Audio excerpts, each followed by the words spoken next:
Hello, everybody. Thanks for coming. So I'm happy to introduce Alison, so I'll give a quick introduction. So Alison O'Daniel's works weave narrative between films, object making, and performance. Her previous feature-length film, Night Sky, premiered at the Anthology Film Archive in conjunction with Performer 11 and the exhibition Walking Forward, Running Past at Art in General in New York. Night Sky has been presented with live musical accompaniment by various musicians or with live sign language accompaniment at MOCAD in Detroit, NYU, the Aspen Museum of Art, High Desert Test Sites, and other venues.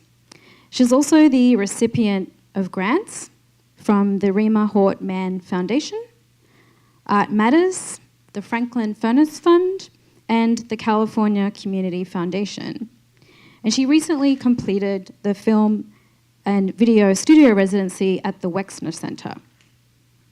And writing about O'Daniel's work has appeared in Art Forum, the LA Times, LA Weekly, and Art Review. So thanks for joining us, Alison, and I'm very excited to see your work today. So Tracy's going to interpret for me while I'm speaking, and I'm just going to talk briefly for about 5 minutes and introduce 4 short film video projects that I'm going to screen. And so what I think I'll do is screen them, and in between each one, I'll probably just give 1 or 2 sentences of introduction, and then at the end, if you guys have questions, I'm really happy to answer them. So let's see. I'm basically for a few years, for about 2.5 years now, I've been working on a larger project that's the title of it is the Tuba Thieves, and that's the name of what will be eventually a feature-length film. And I'm making this film over a sort of long period of time, and it's a process-based film. It's a very collaborative film, and it's the way that I think about it is sort of this form of call and response, almost like an exquisite corpse project. So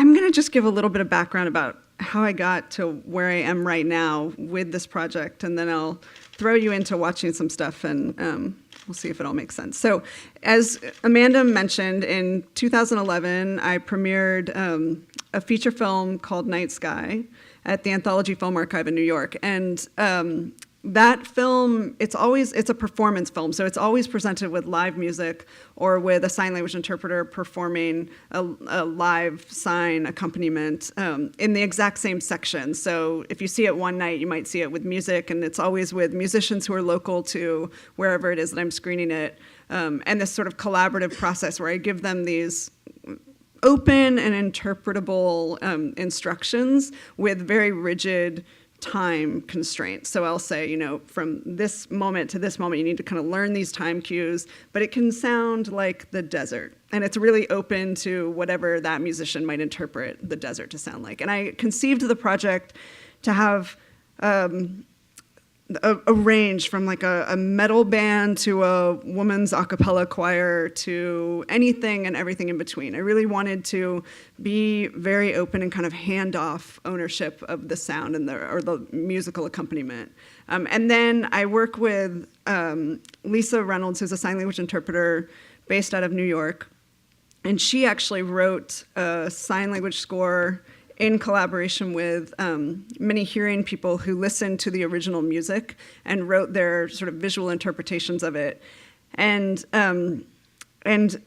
so that film set the stage for me on this project that I'm currently working on.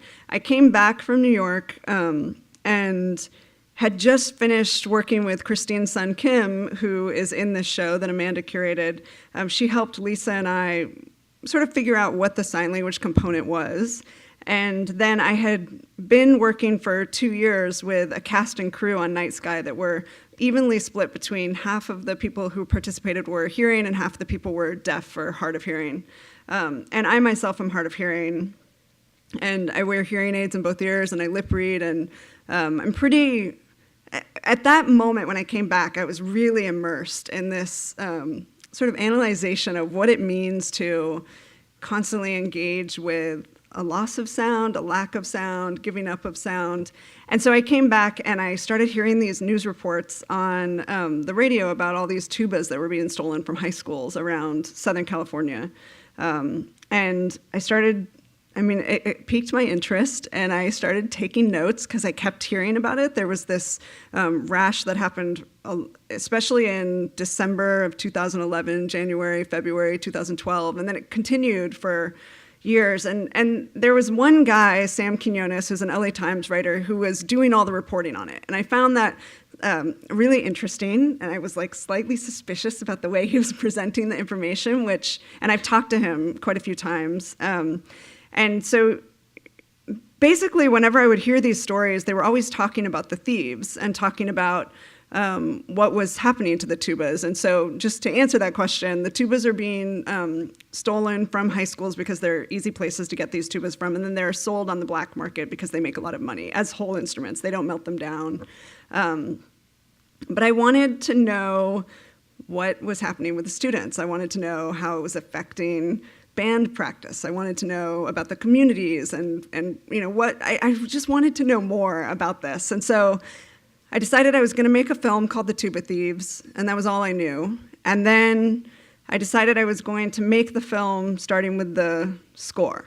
And so I commissioned 3 composers to make me scores, basically, for the film, and Christine Sun Kim was one of them, as well as Steve Rodin, who's a painter and also an electronic musician who works acoustically, and then Ethan Frederick Green, who made the score for my last film. And basically what I did with them was that I gave them images and news articles about the tuba thefts and pictures of resonant architecture and sculptures and lots of different things that I was just randomly kind of interested in at the moment.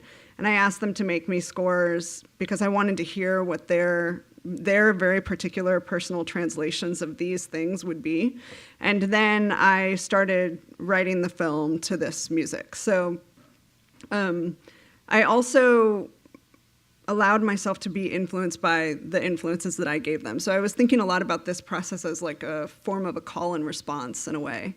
And I listened to the scores for about 7 months. I continued to listen to them, and I was basically making sculptures and writing these images that I had in my head at the same time. So this process of really using my hands and making objects was informing the way that I was trying to construct a narrative, and vice versa. And so basically what The Tuba Thieves is now about, it's a finished screenplay, and it's the story of a deaf drummer who is actually, her name is Nike Prince, and she was actually a small character in my last film. And I found out after we finished filming Night Sky that she was a drummer. And so this basically stayed in my head, and as I got the scores, I kept having these images of her in a practice room. And I fleshed out this whole story that is basically this main story of this character, Nike, and some of her real experiences, and then her relationship with her father and her partner, her boyfriend. And it's this very kind of quiet story about them experiencing and witnessing and watching lots of music. And then the story kind of unexplained, without much explanation, it breaks in time and goes back to these moments to recreate these historical concerts. So 433 is one of them. And then the other concert is this 1979 punk show that happened at this place in San Francisco that was an actual deaf social club. And it became, for about 9 months, it became this hub of West Coast punk in 1979 to 1980, and it was just known as the Deaf Club. And it's a pretty legendary place in punk history. And the artist Bruce Conner, a lot of the photographs that you see of punk history are from the Deaf Club. And so supposedly there was this final show that happened there because the neighbors actually closed it down because it got too loud. And they had this final show there that Bruce Conner hosted. And so I restaged that. That's another element of the film. And I'm going to show you this recreation of 433, which is in the gallery. So I'll just show it to you big. It's nice to see larger. And then I'll show you some footage, the footage that our Bruce Conner character filmed on 16 millimeter within the project. And then I'm going to show you the first scene that I shot, which is part of the current day 2012 story. And so it's a few years earlier than now. And then I'll show you something that I finished editing last night, which is the newest footage. And that's from the whole section that has to do with the tuba thefts and the high school students. And so I don't think I'm going to go in that order, but I'll let you know as I go. So I think that's all I'm going to say about it. The first scene is about 15 minutes.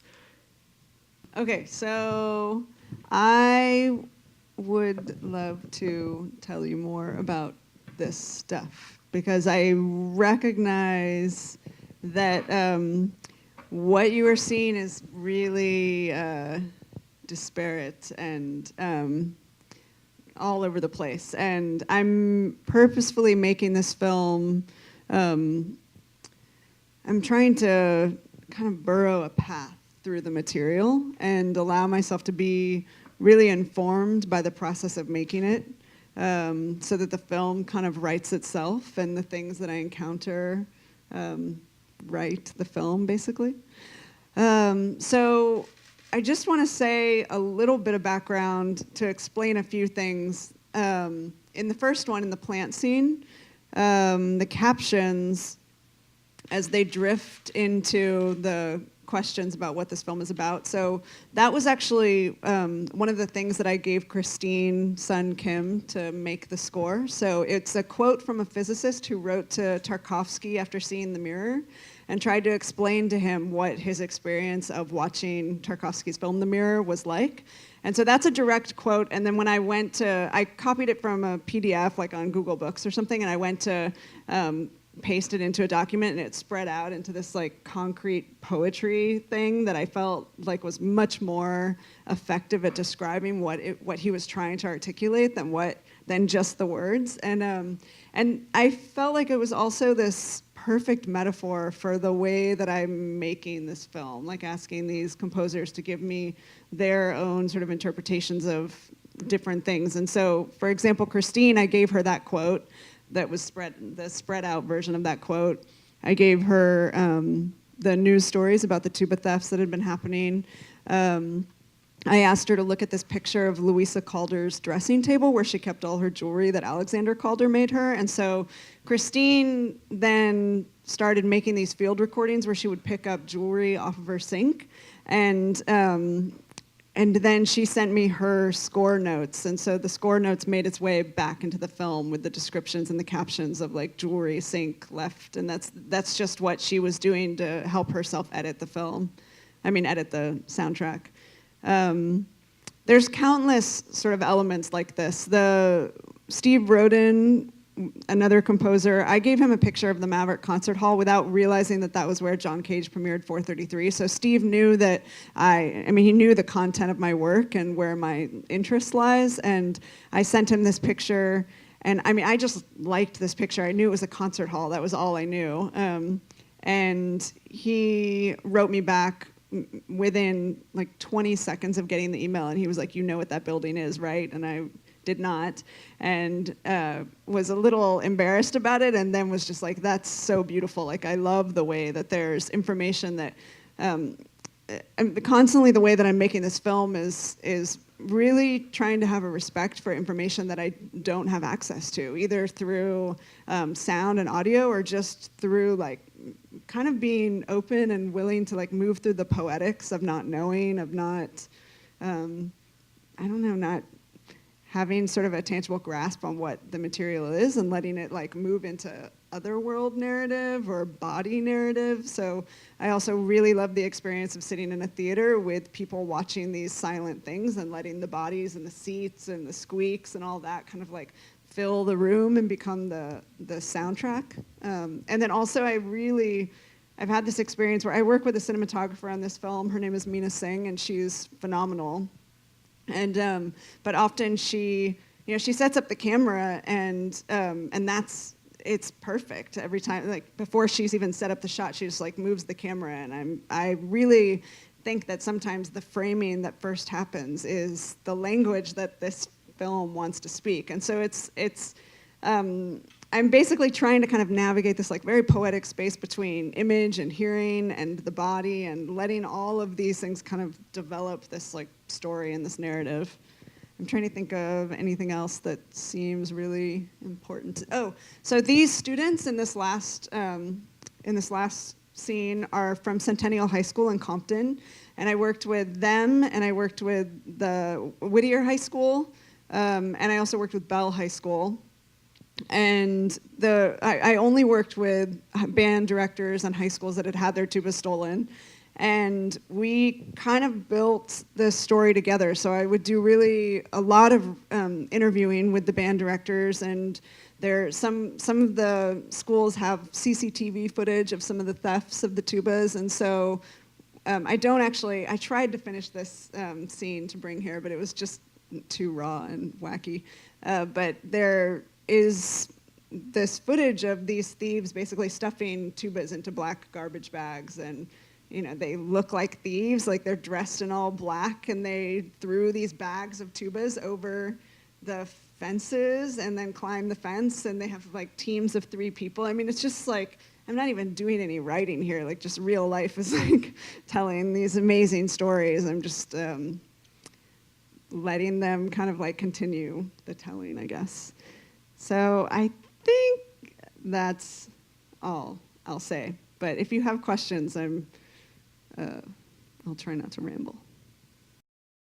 Before I filmed at the high schools, I was like, there will be no tuba music in this film. But then when we got to Whittier High School, a really interesting part of the story and just like the socioeconomic comparisons between schools is that Whittier's community rallied around them and brought them 4 brand new tubas right away. And I think that is, a very relevant part of the story. And also they had 3 female tuba players, which I was like, yeah, we're gonna tell that story because they're amazing.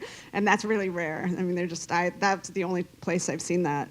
And so the tubas they're not singled out. I mean, we do have footage of just these 2 women, and actually we follow them going to band practice from the library, which Whittier High School is where Back to the Future was shot, so it was super uncanny I mean, that school is like, it's very familiar feeling. It's got that like LA, Art Deco kind of beautiful high school thing going on. And so we follow them, the tuba players, and that's kind of the only real focus on them. I've debated a lot about how far to go into the story, because Sam Quinones, this writer for the LA Times, he's extremely interested in the locality of LA and who these stories are circulating around, and I'm coming at it from a different position. I'm really interested in these questions of representation and how stories are being told and what tells the story. Is it the voice telling the story? Is it the body telling the story? How does race factor in? Like when you have these students at Centennial High School in Compton, it's really interesting because all of those students had just been in a Kendrick Lamar video.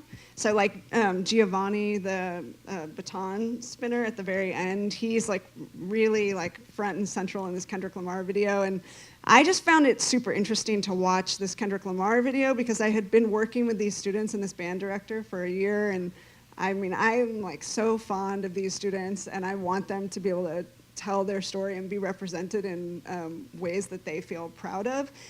But the Kendrick Lamar video has the same central concerns, and yet it's just like such a radically different way of telling their story, and I think that's phenomenal and interesting, and I'm rambling.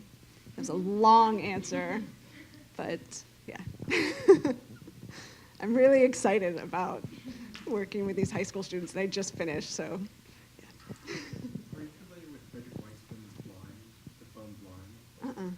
He did a trilogy of disability. You know Frederick Weissman, the documentary filmmaker, did for the Godfather. I don't, but I'm so excited that you're telling me about him. He's a leading figure in direct cinema, like cinema verite. And did a film in 1967 that we just screened this week for the class. But his film Blind starts out with a bus scene with a band, and you don't find out until later that it's a blind marching band. It looks a lot like that. Oh, interesting. The uniforms look the same, but, A lot of them it do. resonates a lot Yeah. with this because it's one of the opening scene is quite abstract, and I'm sorry, it's quite abstract, and it isn't until the way he works a lot with sound, and so there's this heavy emphasis on the sound because they're blind, but you don't realize that at the beginning. Yeah, I think I'm working a lot with image because I'm hard of hearing. Like especially like in the 433 scene. I mean, that's great to hear because I feel it can ship to that idea. Because in the 433 scene, I was trying to think about how a crane or a jib could take the place of a score. So I was trying to see if camera movement could operate on the same emotional register, that like how the score really like manipulates your emotions through a film. I was wondering if I could do something like that with like soaring camera movement or this like movement, like just movement up and movement down and this real awareness of gravity. I mean, I don't know if it's necessarily, in some ways I think the plant scene almost, like, especially seeing it this big, I was so aware of like what it feels like to have, you know, a small body in comparison to that screen. So that's really nice. I'll do some research because that sounds great.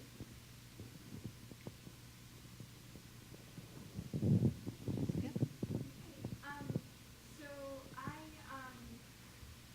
was thinking about locale. I was going to ask you kind of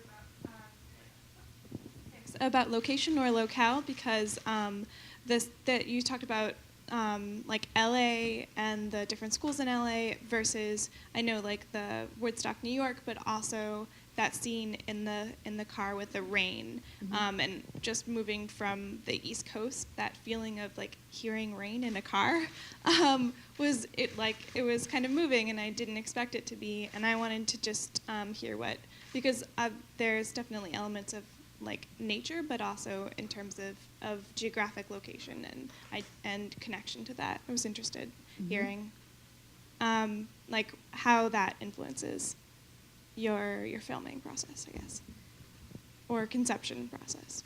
Yeah. I mean, I definitely think that the main story of this film is very much a story of LA at a very specific moment. But not locked in there, obviously. Like this character is traveling to the East Coast as Hurricane Sandy is hitting. And there's these comparisons in the screenplay, at least, of, you know, the weather of LA and the weather of the East Coast, and just these very different physical body experiences that people, I mean, I have this all the time, as we all do here, where our friends are getting like battered in Chicago or in New York or whatever, and we're just like, that sucks, sorry, you know, and it's just such a different, you know, it's just a different experience. And I think my answer just comes down to this process of listening. Like I am really, really trying to have this deep respect for what it means to listen, like to really listen to what you live in, what you feel, what you experience, what your story is, how you navigate like really boring daily stuff to like trauma or to, I don't know, just not having access to something or gaining, you know, I could go on and on. So I'm really interested in locality on a bigger level than thinking of place.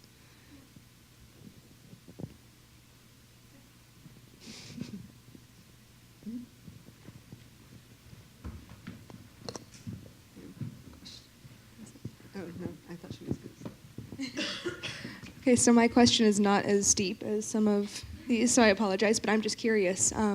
You mentioned before that you had a suspicion about Sam Quinones. And I'm just wondering if anything came of that. Like, did you find out he's been stealing the tubas, or? Oh, no, sorry. I'm not suspicious of Sam Quinones. I'm suspicious of how stories are told and how real experiences are represented. I think Sam Quinones he's a very nice gentleman. I've spoken to him on the phone. I think he's a good writer, and he has really, it's interesting because I've gone to I went to Bell High School a week after he did, and I mean, we've both gone there multiple times, but I just dropped in, and Ligia, the band director, was like, yeah, Sam was just here. And so it's this funny, we're kind of following each other's paths. He's making a documentary about the tuba thefts right now, I think. What I hear, word on the street, and I would love to document him interviewing. I don't know if he would be open to that. I don't mean that I'm suspicious of him. I think that it's interesting that we get information about sensational, the thieves are what are being sensationalized, and their story is being told, but not at all. I mean, their story is not being told. The idea of their story is being told. There's speculation that the tubas are being stolen because of banda music, which is a really big music movement going on in LA, probably here as well, I'm guessing. But and so tuba players can make a lot of money at any sort of public performance or party or whatnot, and so there's this, that's what's being told, is that story, is the story that's being repeated. And so I just, I'm suspicious, I guess, if I'm going to stay on that word, of the way that we hone in on whose stories should be told and how they should be told and in what way. Yeah. I'm much more suspicious of Hollywood than I am of Sam Quinones. But, how would Hollywood tell the story of tuba thefts? So on that, how do you want to tell the story? What is the story that, because we've seen it just in these little bits and parts, so what if you know, because you're still in process, how do you feel you want to tell the story?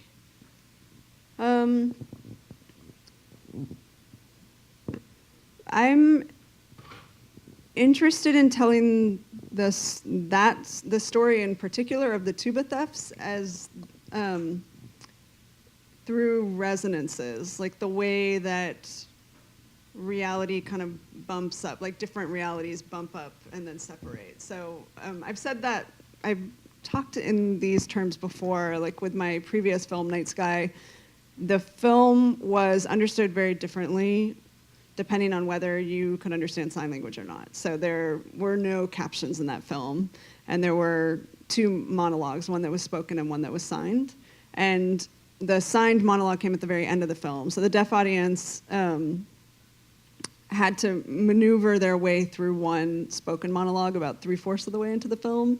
And I've sat with deaf people as they've watched this film, and there is this experience of just like this sort of bummer of an experience of I can see that there's, a spoken thing going on here, and I don't have access to it, and that's a very typical and frustrating experience. And then it gets to the end, and there's this whole monologue that's signed, and there are no captions, so it switches.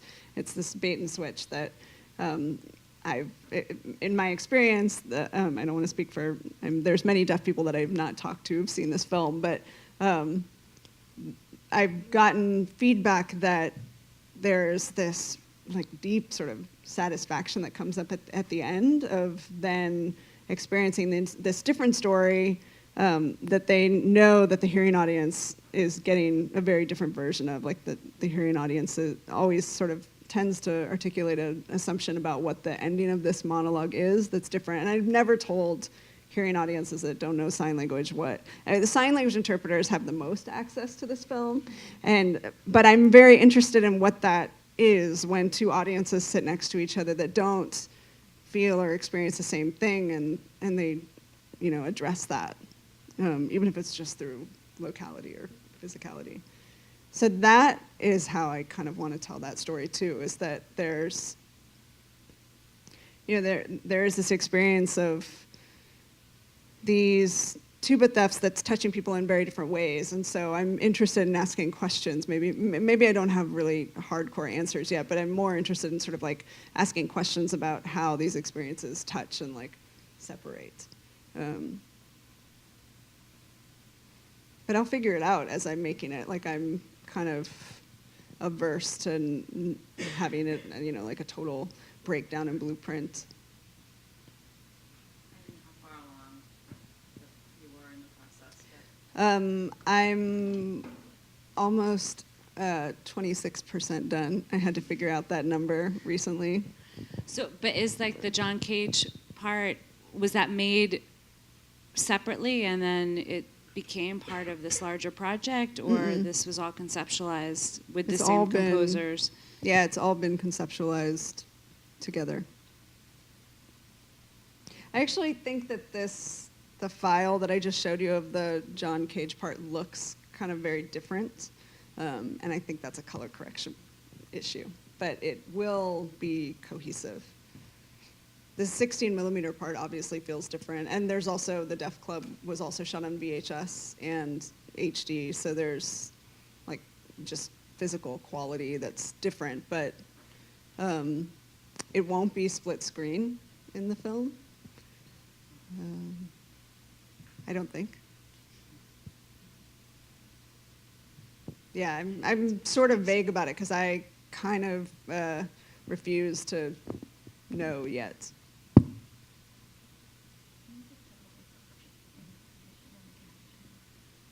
Amanda wants me to talk about the sculptures and the exhibition and the connection. Yes. Okay, so I had these scores created, and then the whole time that I was writing the screenplay, I was also making these scores, listening to this music, and trying to explore a different sort of very subjective translation of this music through formal objects and color relationships, and then also still kind of participate in this exquisite corpse process. So, for example, Christine did these field recordings of herself picking up the jewelry after I gave her that picture of Louisa Calder's dressing table, and then I heard that and saw her notes and started working with jewelry chain. And so there are kind of countless examples, like Steve Rodin. There's a piece in that gallery called Steve's Score, and it's kind of a direct translation of listening to his music that he made, and then also just like being really influenced by his paintings, which he has an interesting practice because he's really well known as a painter, and people don't, the people who know him as a painter don't know him as a musician, and then he's really well known as a musician, and people don't realize that he's a painter. I guess the only other thing that I'll say is I am excited about audiences seeing the sculptures and knowing that they're made in response to music, but not listening to that music. So I hope that when people see that stuff, they feel that, and that's not, I'm not doing that as a gesture, like to be mean at all. It's just about what that experience is, to look at something and know that it comes from a process of listening, and then to not be hearing that score as you're looking at it. And my hope is that then the audience, as they're looking at the sculptures, wonders what that music is that would make that object. That is a really interesting conversation to me. So.